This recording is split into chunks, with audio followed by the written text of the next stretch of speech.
Hi all, welcome. ಇವತ್ತಿನ day ಬಂದು ನಾನು ನೈಟ್ ತುಂಬ ಲೇಟಾಗಿ ಮಲಗಿದೆ. ಬೆಳಗ್ಗೆ ಎದ್ದೇಳುವಾಗ 7 ಗಂಟೆ ಆಗಿಬಿಟ್ಟಿದೆ. ನನ್ನ ಮಗಳಿಗೆ 7:20ಕ್ಕೆ ಕ್ಲಾಸ. ಬೇಗ ನಾನು ಗೋಧಿ ದೋಸೆ ಹಾಲು ಕಾಯಿಸಿ, ನಿನ್ನೆದೇ ಸ್ವಲ್ಪ ಗ್ರೇವಿ ಇತ್ತು. ಮನೆಯೆಲ್ಲ ನೋಡಿ ಯಾವ ಅವತಾರದಲ್ಲಿ ಇದೆ ಅಂತ ಹೇಳಿದರೆ ನನಗೆ ತಲೆನೇ ತಿರುಗಿಬಿಡುತ್ತೆ ಈ ಥರ ಕಂಡುಬಿಟ್ರೆ. ಆದ್ರೂ ನಾನು ಫಸ್ಟ್ ಅವಳನ್ನ ಕಳಿಸ್ಬಿಟ್ಟೆ, ನಾನು ರಿಮೈನಿಂಗ್ ವರ್ಕ್ನ ಮಾಡೋಣ ಅಂತ ಅಂದ್ಕೊಂಡು ಆ ತಲೆ ಬಿಸಿಲೇ ಒಂದು ಬ್ಲ್ಯಾಕ್ ಕಾಫಿನ ಮಾಡಿ ಕೊಟ್ಕೊಂಡೆ. ಬ್ಲ್ಯಾಕ್ ಕಾಫಿ ಕುಡಿತಾ ಇದ್ರೆ ಎಷ್ಟು ಮೈಂಡ್ ರಿಲ್ಯಾಕ್ಸ್ ಆಗುತ್ತೆ ಗೊತ್ತಾ. ಖಂಡಿತವಾಗ್ಲೂ ನೀವು ಕೂಡ ದಿನಾಲೂ ಒಂದು ಬೆಳಗ್ಗೆ ಎದ್ದ ತಕ್ಷಣ ಒಂದು 7:30ಗೆ ನಾವು ಬ್ಲ್ಯಾಕ್ ಕಾಫಿ ಕುಡಿಯೋದು ಒಳ್ಳೆಯದು. ಅದಾದ ನಂತರ ನಾನು ಈ ವಿಂಟರ್ ಸೀಸನಲ್ಲಿ ಸ್ವಲ್ಪ ಆಯಿಲ್ ಹಾಕಿ ನಾನು ಫೇಸ್ನ ಮಸಾಜ್ ಮಾಡ್ತೀನಿ. ಇದು ಬ್ರೈಟ್ನಿಂಗ್ ಆಯಿಲ್. ಸೊ ನೀಟಾಗಿ ಅಪ್ಲೈ ಮಾಡಿ ಫೇಸಿಗಾಗಿರ್ಬೋದು, ಕುತ್ತಿಗೆ ಹತ್ರ ಆಗಿರ್ಬೋದು, ಸೊ ನೀಟಾಗಿ ಒಂದು ಮಸಾಜ್ ಕೊಟ್ಟರೆ ನಮ್ಮದೆಲ್ಲ ವರ್ಕ್ ಮುಗಿಯೋಷ್ಟೊತ್ತಿಗೆ ಚೆನ್ನಾಗಿ ಅದು ಫೇಸ್ಗೆ ಹಿಡ್ದಿರುತ್ತೆ. ನಂತರ ವಾಶ್ ಮಾಡ್ಬೋದು. ಶುಂಠಿ, ಬೆಳ್ಳುಳ್ಳಿ, ಈರುಳ್ಳಿ, ಅರಿಶಿಣ ಮತ್ತು ಕೊತ್ತಂಬರಿ ಸೊಪ್ಪು ಹಾಕ್ಕೊಂಡು ನಾನೊಂದು ಪೇಸ್ಟ್ ಮಾಡಿ ಇಟ್ಕೊಳ್ತಾ ಇದ್ದೀನಿ. ಇವಾಗ ನಾವು ಒಂದು ಎಗ್ ಕರಿ ಮಾಡೋಣ. ಇದಕ್ಕೆ ಬೇಕಾಗೋ ಸಾಮಗ್ರಿಗಳನ್ನ ನಾನು ಹೇಳಿದ್ದೀನಿ. ಇದನ್ನು ಮಿಕ್ಸಿ ಮಾಡಿ ಒಂದು ಕಡೆ ಇಟ್ಕೊಳ್ಳಿ. ಈಗ ಒಂದು ಬಾಣಲಿಗೆ ಸ್ವಲ್ಪ ಎಣ್ಣೆ ಹಾಕಿ ಒಂದೇ ಒಂದು ಈರುಳ್ಳಿನ ಕಟ್ ಮಾಡಿ ಹಾಕ್ಕೊಳ್ಬೇಕು ಸ್ಮಾಲ್ ಆಗಿ. ಅದು ಚೆನ್ನಾಗಿ ಫ್ರೈ ಆಗಬೇಕು, ಒಂದು ಸ್ವಲ್ಪ ಟ್ರಾನ್ಸ್ಪರೆಂಟ್ ಆಗಬೇಕು, ಒಂದು ಸ್ವಲ್ಪ ಗೋಲ್ಡ್ ಕಲರ್ಗೆ ಬರಬೇಕು. ಅಲ್ಲಿ ತನಕ ಒಂದು 5 ಮಿನಿಟ್ಸ್ ಆದರೂ ಅದನ್ನ ಫ್ರೈ ಮಾಡಿ. ಈಗ ನಾವು ಫ್ರೈ ಮಾಡಿರೋದಕ್ಕೆ ನಾವು ರುಬ್ಬಿರುವಂಥ ಗ್ರೀನ್ ಕಲರ್ ಪೇಸ್ಟನ್ನು ಹಾಕ್ಕೊಳ್ಳೋಣ. ಹಾಕ್ಕೊಂಡು ಇದೊಂದು 2 to 3 ಮಿನಿಟ್ಸ್ ಅಷ್ಟು ಚೆನ್ನಾಗಿ ರೋಸ್ಟ್ ಆಗಬೇಕು. ನೀವು ನೋಡ್ತಾ ಇರ್ಬೋದು, ನಾನು ಜಾಸ್ತಿ ಎಣ್ಣೆ ಹಾಕಿಲ್ಲ. ಸೊ ನೀವು ಬೇಕಾದರೆ ಒಂದು ಸ್ವಲ್ಪ ಜಾಸ್ತಿ ಎಣ್ಣೆ ಹಾಕ್ಕೊಳ್ಬೋದು. ಇವಾಗ ನಾವು ಮಿಕ್ಸಿ ಜಾರ್ಗೆ ಒಂದು ಸ್ವಲ್ಪ ತೆಂಗಿನಕಾಯಿ ತುರಿ, ಟೊಮೆಟೊ, ಚಕ್ಕೆ, ಲವಂಗ ಇಷ್ಟೇ ನಾನು ಹಾಕಿರೋದು. ಖಾರದ ಪುಡಿ ಹಾಕಿದ್ದೀನಿ. ನಾನು ಹೇಳಿದೆ ಅಲ್ವಾ, ಮಟನ್ ಮಸಾಲೆ ನಾವು 3 ಅಚ್ಕಾರ, ಧನಿಯಾ, ಅರಿಶಿಣ ಇದಿಷ್ಟು ಹಾಕಿ ರುಬ್ಬಿಟ್ಟಿರೋದು. ಇದನ್ನೆಲ್ಲ ರೆಡಿ ಮಾಡಿ ಒಂದು ಕಡೆ ನಾನು ಎಗ್ಗನ್ನ ಬಾಯ್ಲ್ ಮಾಡೋಕ್ಕಿಟ್ಟೆ. ಅದು 7 egg at a time boil ಆಗುತ್ತೆ. ಇವಾಗ ಇದಕ್ಕೆ ನಾನು ರುಬ್ಬಿರುವ ಮಿಶ್ರಣವನ್ನು ಹಾಕ್ಕೊಳ್ತಾ ಇದ್ದೀನಿ. ಇದನ್ನು ನೀಟಾಗಿ ಒಂದು ಮಿಕ್ಸ್ ಕೊಡಿ. ಈ ಟೈಮಲ್ಲಿ ನೀವು ನೀರು ಬೇಕಾದ್ರೆ ಹಾಕ್ಕೊಳ್ಬೋದು, ಇಲ್ಲ ಒಂದು ಸ್ವಲ್ಪ ಮಿಕ್ಸಿ ಮಾಡುವಾಗಲೇ ಒಂದು ಚಿಟಿಕೆ ಹುಣಸೆ ಹುಳಿನ ಹಾಕ್ಕೊಂಡು ನಾವು ಮಿಕ್ಸ್ ಮಾಡ್ಕೊಳ್ಬೋದು. ಇವಾಗ ಕನ್ಸಿಸ್ಟೆನ್ಸಿ ನೋಡ್ಬಿಟ್ಟು ನಾವು ನೀರು ಹಾಕ್ಕೊಳ್ಬೇಕು. ಈ ಪಾತ್ರೆಯಲ್ಲೂ ನೀರು ಹಾಕ್ಕೊಳ್ಬೋದು. ಜೊತೆಗೆ ನಾವು ರುಬ್ಬಿರುವ ಆ ಗ್ರೀನ್ ಕಲರ್ ಪೇಸ್ಟ್ ರುಬ್ಬಿದ್ವಲ್ಲ, ಅದಕ್ಕೂ ಒಂದು ಸ್ವಲ್ಪ ನೀರು ಹಾಕಿ ಇದು ಮಾಡ್ಕೊಳ್ಳಿ.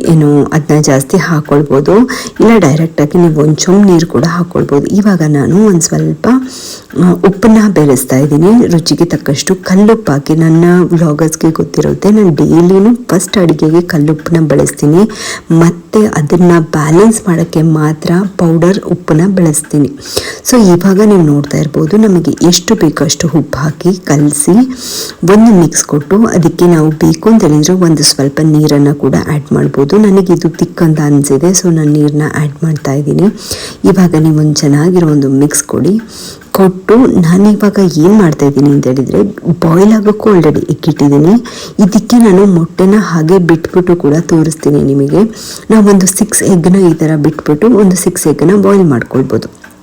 ಸೊ ನನಗೆ ಈಗ ಅನ್ನಿಸ್ತಾ ಇದೆ ಇದಕ್ಕೆ ಸ್ವಲ್ಪ ಖಾರ ಬೇಕು ಅಂತ. ಅದಕ್ಕೆ ಒಂದು ಸ್ಪೂನ್ ಎಣ್ಣೆ ಹಾಕಿ ಕಾಶ್ಮೀರಿ ಚಿಲ್ಲಿ ಪೌಡ್ರನ್ನ ಒಂದು ಫ್ರೈ ಮಾಡಿಬಿಟ್ಟು ಇದಕ್ಕೆ ಆ್ಯಡ್ ಮಾಡ್ತಾ ಇದ್ದೀನಿ. ಬಿಕಾಸ್ ನಾನು ಬೇರೆ 1 ಸ್ಪೂನಲ್ಲಿ ಹಾಕಿದೆ, ಅದಷ್ಟು ನನಗೆ ಕಲರ್ಫುಲ್ಲಾಗಿ ಕಂಡಿಲ್ಲ. ನನಗೆ ಯಾವತ್ತೂ ಕಲರ್ ಇರಬೇಕು, ಖಾರ ಇಲ್ಲದಿದ್ರೂ ಪರವಾಗಿಲ್ಲ, ನನಗೆ ಕಲರ್ ಮಾತ್ರ ತುಂಬ ಚೆನ್ನಾಗಿ ಬ್ರೈಟ್ ಆಗಿರಬೇಕು. ಆಗ ತಿನ್ನುವಾಗ ಒಂಥರ ಮನಸ್ಸಿಗೆ ತೃಪ್ತಿ ಅನಿಸುತ್ತೆ.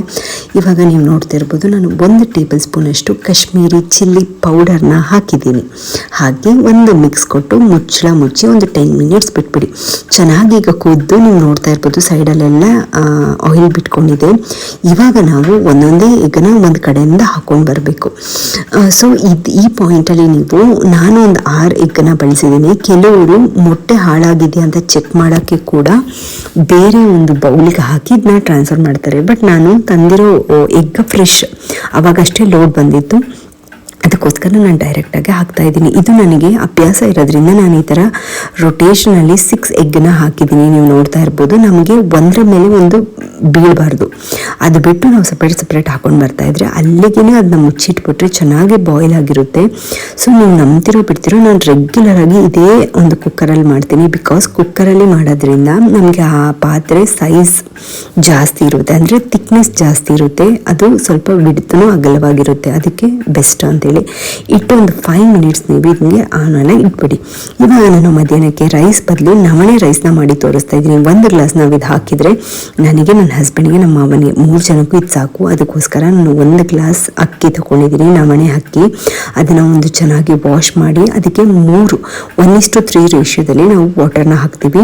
ನೀವು ಕಂಪ್ಲೀಟ್ 3 ಹಾಕೋದು ಬೇಡ, ಒಂದು 3/4 ಗ್ಲಾಸ್ ಹಾಕಿದರೆ ಸಾಕು. 2 ಫುಲ್ ಗ್ಲಾಸ್ ಹಾಕಿ 3ನೇ ಗ್ಲಾಸ್ನ 3/4 ಗ್ಲಾಸ್ ಹಾಕಿದರೆ ಸಾಕು. ಇದಕ್ಕೆ ನಾನು ಉಪ್ಪು ಬಳಸ್ತಾ ಇಲ್ಲ. ನಿಮಗೆ ಬೇಕು ಅಂತ ಹೇಳಿದ್ರೆ ನೀವು ಚಿಟಿಕೆ ಉಪ್ಪು ಹಾಕ್ಕೊಳ್ಬೋದು.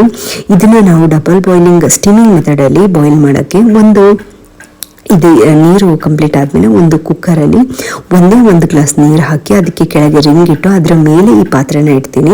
ಸೊ ಇದು ಸ್ಟೀಮಲ್ಲಿ ಬೇಯೋದ್ರಿಂದ ಇದು ನೀಟಾಗಿ ಕುಕ್ ಆಗಿರುತ್ತೆ. ನೀವು ತಲೆ ಕೆಡಿಸ್ಕೊಳ್ಬೇಕು ಅಂತಿರಲ್ಲ. ಒಂದು ಕಡೆ ಅದನ್ನ ಹಾಕಿ ಇಟ್ಬಿಡಿ.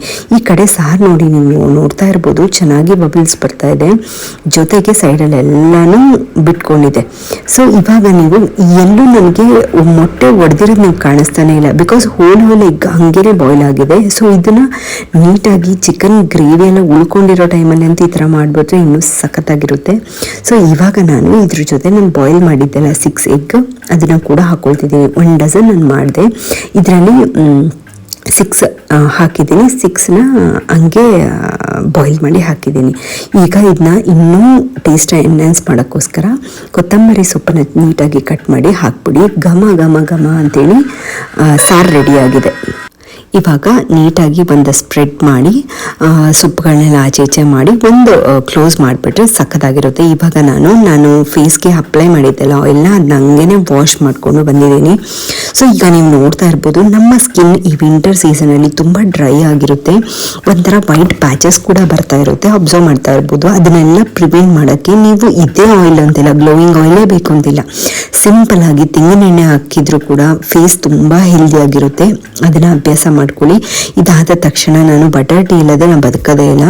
ಸೊ ಇಮಿಡಿಯೇಟ್ ಆಗಿ ನಾನು ಬಟರ್ ಟೀ ಮಾಡ್ಕೊಳ್ತಾ ಇದ್ದೀನಿ. ಇವತ್ತು ಬೇರೆ ಯಾವುದು ಸ್ಪೈಸಸ್ ಆ್ಯಡ್ ಮಾಡಿಲ್ಲ. ಏಲಕ್ಕಿ, ಟೀ ಹುಡಿ ಹಾಕ್ತೆ, 2 ಟೇಬಲ್ ಸ್ಪೂನ್ ಬಟರ್ ಹಾಕ್ತೆ.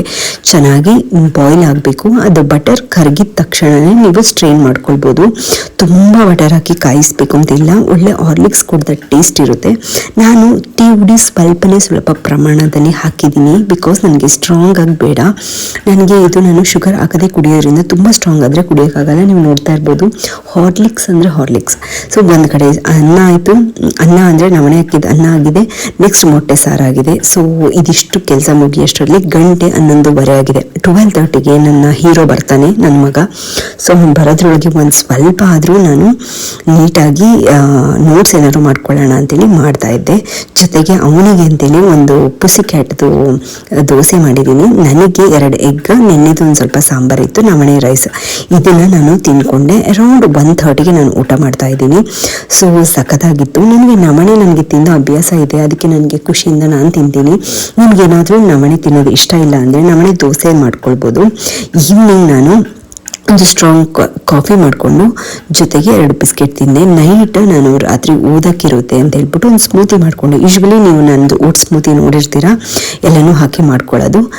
ಸೊ ಚೆನ್ನಾಗಿತ್ತು. ನನಗೆ ಏನು ಅನ್ನಿಸ್ತಾ ಇದೆ ಅಂತ ಹೇಳಿದರೆ, ನಾವು ನೈಟ್ ಟೈಮಲ್ಲಿ ಈ ಥರ ಲೈಟಾಗಿ ತಿನ್ನಬೇಕು. ಬಿಕಾಸ್ ನಾವು ಸೋಡಿಯಂ ಇಂಟೇಕ್ನ ಕಮ್ಮಿ ಮಾಡಬೇಕು. ಸೋಡಿಯಂ ಅಂದರೆ ಉಪ್ಪಿನ ಅಂಶನ ತುಂಬ ಕಮ್ಮಿ ಮಾಡಿದರೆ ನಮಗೆ ವೆಯ್ಟ್ ಲಾಸಲ್ಲಿ ತುಂಬ ಹೆಲ್ಪ್ ಆಗುತ್ತೆ. ಸೊ ಇದನ್ನು ನಾನು ಆಪ್ಷನ್ ತಗೊಂಡೆ. ನನ್ನ ಮಗ ಸೂಪರ್ ಆಗಿ ಫ್ರೆಂಡ್ ಜೊತೆ ಒಂದು ಸೆಲ್ಫಿ ತಗೊಂಡಿದ್ದಾನೆ. ಇಲ್ಲಿಗೆ ವಿಡಿಯೋ ಎಂಡ್ ಮಾಡ್ತೀನಿ. Good night, thank you.